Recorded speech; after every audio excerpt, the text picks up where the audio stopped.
এটাই দুনিয়ার সবচেয়ে দামি গাড়ি রোলস রয়েস। শুধু তাই নয়, রোলস রয়েস দুনিয়ার একমাত্র ব্র্যান্ড যাদের বানানো প্রায় 65% গাড়ি আজও রাস্তায় চলছে, সেটা গত 119 বছর ধরে। আসলে এটাই বিশ্বের একমাত্র গাড়ি কোম্পানি যেটা আপনি সম্পূর্ণ নিজের মতো করে কাস্টমাইজ করতে পারেন। কিন্তু অবাক করা ব্যাপার হলো, দুনিয়ার এই সবচাইতে লাক্সারিয়াস গাড়ির কোম্পানির প্রতিষ্ঠাতা ছিলেন এক শিশু শ্রমের শিকার। তিনি ছিলেন হেনরি রয়েস। ছোটবেলাতেই তিনি স্কুলে যেতে পারেননি, খবরের কাগজ বিক্রি করেছেন, কারখানায় কাজ করেছেন।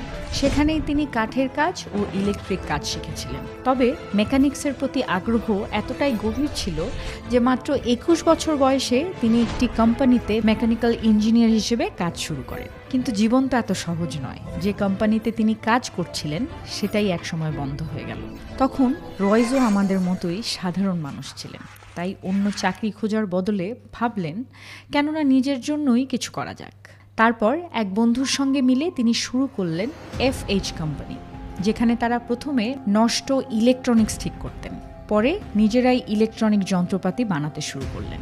সে সময়ে ইলেকট্রনিক্সের বাজার ছিল তুঙ্গে, তাই অল্প সময়েই রয়েস হয়ে গেল একজন লাভজনক ব্যবসায়ী।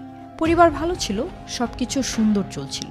কিন্তু এরপর বাজারে প্রবেশ করলো উন্নত বিদেশি কোম্পানিগুলো। তারা একেবারেই FH রয়েস অ্যান্ড কোম্পানিকে ধ্বংস করে দিল। এই ভয়াবহ ধাক্কা রয়েসের মানসিক ও শারীরিক স্বাস্থ্যে গভীর প্রভাব ফেলে।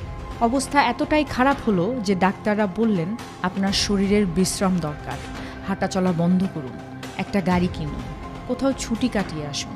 কিন্তু এখানেই জীবনের সবচেয়ে বড় কষ্ট পরিণত হলো তার সবচেয়ে বড় সুযোগে। কারণ যখন তিনি সেই গাড়ি নিয়ে ঘুরতে শুরু করলেন, তখন লক্ষ্য করলেন গাড়িটি প্রচুর শব্দ করছে, সাসপেনশন ও আরামদায়কতা ভয়াবহ রকম খারাপ। তখন রয়েস ভাবলেন কেননা এটাকে একটু ঠিক করে দেই। কিন্তু তিনি শুধু ঠিক করলেন না, পুরোপুরি রূপান্তর করে ফেললেন। এভাবেই তৈরি হলো তার প্রথম গাড়ি, যেখানে এমন সব ফিচার্স দিলেন যা সেই সময়ে কেউ কল্পনাও করতে পারেনি। এবার এই গল্পে প্রবেশ করলেন দ্বিতীয় নায়ক, চার্লস রোলস। তিনি তখনই একটি মোটর কোম্পানির মালিক ছিলেন। এক প্রদর্শনীতে রয়েসের বানানো গাড়ি দেখে তিনি বুঝলেন রয়েসের ভেতরে ভবিষ্যতের স্বপ্ন লুকিয়ে আছে। চার্লস রোলসের মার্কেট জ্ঞান আর হেনরি রয়েসের ইঞ্জিনিয়ারিংয়ের দক্ষতা একত্রিত হলো, আর সেখান থেকেই জন্ম নিল দুনিয়ার সবচেয়ে লাক্সারিয়াস গাড়ির কোম্পানি রোলস রয়েস। আর সব কিছু শুরু হয়েছিল একটি খারাপ গাড়ি থেকে, যেটাকে উপেক্ষা করার বদলে রয়েস ভেবেছিলেন আমি কিভাবে এটাকে আরও ভালোভাবে বানাতে পারি। তাই হয়তো জীবনের প্রতিটি খারাপ অবস্থাতেও শুধু একটি চিন্তারই প্রয়োজন, সেটা হলো কিভাবে যে কোনো কিছুকে আরও ভালোভাবে করা যায়।